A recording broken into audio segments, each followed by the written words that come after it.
Here's your fully corrected, tightened, and upgraded version.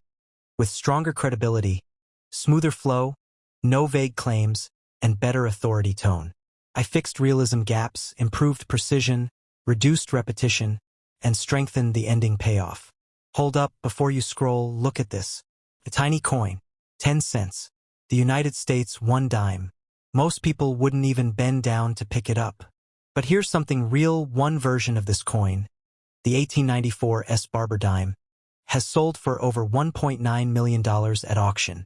Same size, same denomination. The difference? Extreme rarity and verified history. And that's exactly what you're about to understand.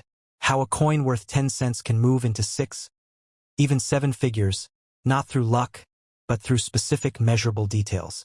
The United States dime is one of the smallest coins in circulation, but it carries one of the richest histories in American currency. First introduced in 1796, it has gone through multiple design changes. The modern version, the Roosevelt dime, was introduced in 1946 to honor Franklin D. Roosevelt. Since then, billions have been produced. Most are ordinary. A few are not. Let's establish reality first. Almost every dime you will ever see is worth exactly 10 cents. Even most older ones don't go far beyond their metal value. But a very small number, because of low mintage, mint errors, or exceptional condition, have sold for hundreds, thousands, and in rare cases over $1 million. The best-known example is the 1894 S. Barber dime. Only 24 were minted at the San Francisco Mint, and fewer than 10 are confirmed today. One verified sale crossed $1.9 million through a major auction handled by Heritage Auctions. That's not speculation. That's documented market history. Now here's the important part. You are not going to find that coin in circulation. But understanding why it's valuable teaches you how to identify smaller, realistic opportunities. Let's bring it closer to coins you might actually see. In 1964, the composition of U.S. dimes changed. Before 1965, dimes were made of 90% silver. After that, they became copper-nickel clad. That means any dime from 1964 or earlier has intrinsic metal value, usually worth a few dollars depending on silver prices. But condition changes everything. A heavily worn silver dime might be worth $2 to $3. The same coin in high-grade, uncirculated condition can reach $20, $50, or more depending on demand and rarity. Now add mint marks into the equation. Small letters like D for Denver or S for San Francisco can dramatically affect value. Some combinations of year plus mint mark are far rarer than others. That tiny detail most people ignore, that's where collectors focus. Now let's talk about the most realistic way value appears in modern coins. Mint errors. This is where things become practical. A double die error happens when the coin is struck twice slightly misaligned. This creates a visible doubling effect on letters or numbers. On certain Roosevelt dimes, clear examples have sold between $150 and $500 depending on strength and grade. An off-center strike is another example. If part of the design is missing and shifted, that's not damage. It's a minting error. These typically sell in the $100 to $300 range depending on how dramatic the shift is. Then there are wrong planchet errors. This happens when a dime is struck on a blank meant for another coin. These are rare, verified cases, and when authenticated, they can sell for thousands of dollars because they were never supposed to exist. Now here's the key difference that most beginners miss. Damage looks random. Mint errors follow patterns. If the irregularity repeats in a structured way, that's when it becomes valuable.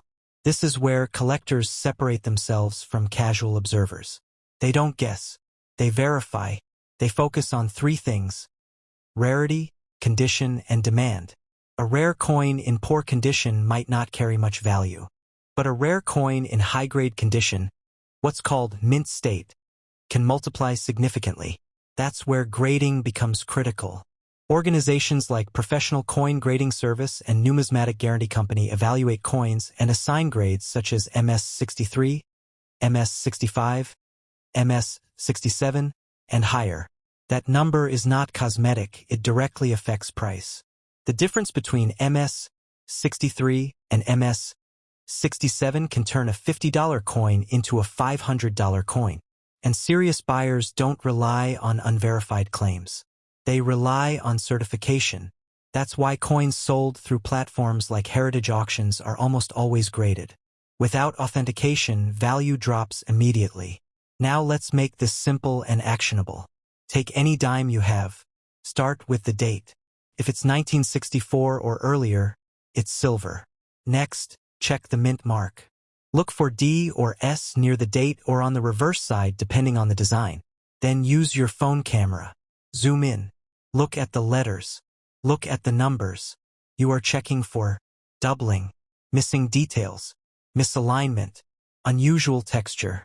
If something looks off, don't assume it's damage immediately. Pause. Compare. Because this is the exact point where value is either ignored or recognized.